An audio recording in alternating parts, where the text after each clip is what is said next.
Hello friends, welcome to my blogging channel. তো তোমাদেরকে নতুন একটা ব্লগে নতুন একটা সকালে অনেক অনেক স্বাগত। তো আজকে পালং শাক দিয়ে কি বানালাম, তো শুধু পালং শাক নয়, আজকে কি কি রান্না করে ফেললাম দেখো।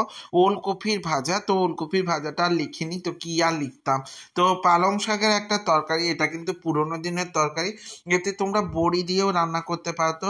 তো পালং শাকগুলো কিন্তু কেটে নেওয়া হয়েছিল, আমি কিছুটা রান্না করে নিয়েছিলাম কারণ একা একা ভিডিও করতে খুবই প্রবলেম হচ্ছিল। তোমাদেরকে আমি পুরো রেসিপিটাই বলছি কেমন করে বানিয়েছিলাম।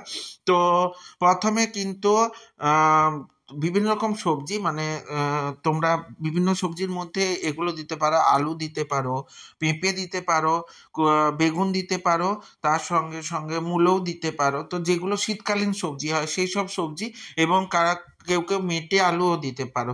তো এইগুলো সবজিগুলোকে ছোট ছোট করে কেটে নেওয়া হয়েছিল। তো কেটে নিয়ে সেগুলোকে আমি প্রথমে তেল দিয়ে, কড়াইতে তেল গরম হলে তাতে আমরা পাঁচফোড়ন এবং শুকনো লঙ্কা, তেজপাতা এবং একটুখানি আদা দিয়ে ফোড়ন হিসাবে দিয়েছি। দিয়ে ভালো করে নেড়ে নেওয়ার পর তারপরে দিয়ে দিয়েছি টমেটো দিয়ে একটুখানি সেটা কষিয়ে নেওয়ার পর আমি কিন্তু সবজিগুলো দিয়ে ভালো করে কষিয়েছি। তার মধ্যে দিয়েছিলাম নুন এবং হলুদ, দিয়ে ভালো করে কষিয়ে নেওয়ার পর হালকা হালকা করে কষিয়েছি যাতে সবজিগুলো কিছুটা সেদ্ধ হয়ে যায়। তো সেদ্ধ হয়ে যাওয়ার পর তাতে একটু জল দিয়ে কিন্তু নেড়ে নিয়েছি।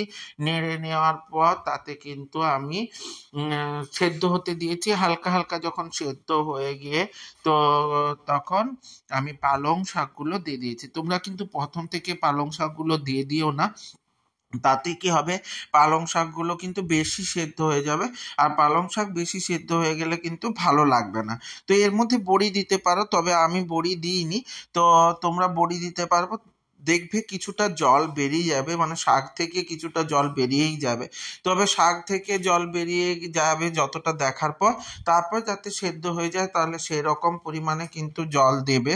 তো জল দিয়ে কিন্তু ভালো করে সেদ্ধ করতে থাকবে। তো একটু টাইম লাগবে, এবং তার মধ্যে দিয়ে দিয়েছি একটু আবার হলুদ গুঁড়ি, তার সঙ্গে সঙ্গে নুন, জিরে গুঁড়ি, চিনি এবং তুমি ধনিয়া এবং জিরা পাউডার কিছুটা দিয়ে ভালো করে ফোটাচ্ছি। তো এইরকমভাবে তোমরা কিন্তু এটাকে আস্তে আস্তে যদি রান্না করো, একটা ঘন্ট টাইপের তরকারি হবে। অনেকে সবজি খেতে পছন্দ করো না, তবে এটা কিন্তু একবার ট্রাই করে দেখতেই পারো, ভালো লাগবে। আশা করি তোমাদের বেশ ভালো লাগবে, কারণ এই সবজিটা এই শীতকালীন সবজির মধ্যে বেশ ভালো খেতে হয়।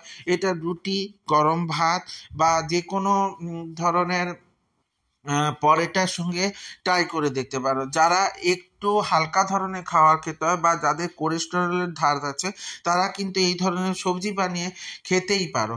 আর এই পাশে দেখো আমার ওলকপিগুলোকে লম্বা লম্বা আলুর মতো কেটে ভাজা হচ্ছিল, তো সেটা নিয়ে নিয়েছি। তো নিয়ে নেওয়ার পর আর এই পাশে কিন্তু আমার শাকের তরকারিটা হালকা হালকা করে ধিমে আছে কিন্তু আমি বানাচ্ছিলাম।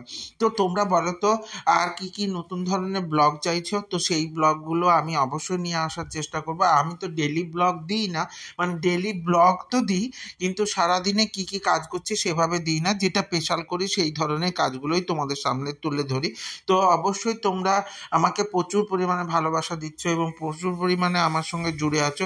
এটা আমার ক্ষেত্রে কিন্তু অনেক বেশি পাওয়া, অনেক অনেক বেশি পাওয়া। সত্যি কথা বলতে তোমাদের এই ভালোবাসার প্রতিদানে কি দেওয়া যায় আমি জানি না।